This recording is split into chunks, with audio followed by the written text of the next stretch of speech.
कि हमने आबी गुजरगाहों पे होटल बना लिए हैं, मकान बना लिए हैं, दरिया के जो है वो धारे जो हैं, ये दरिया की जो मेन जो उसका रास्ता है उस पर कब्जा कर लिया है और ये प्रज्यूम कर लिया है कि ये अब एक गंदा नाला है या सीवर है,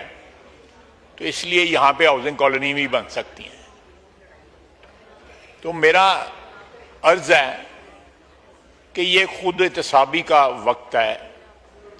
कि जब आप इनक्रोच करते हैं या इनक्रोचमेंट की दावत देते हैं या आबी गुजरगाहों को किसी शख्स को या अशखास को ओबलाइज करने के लिए,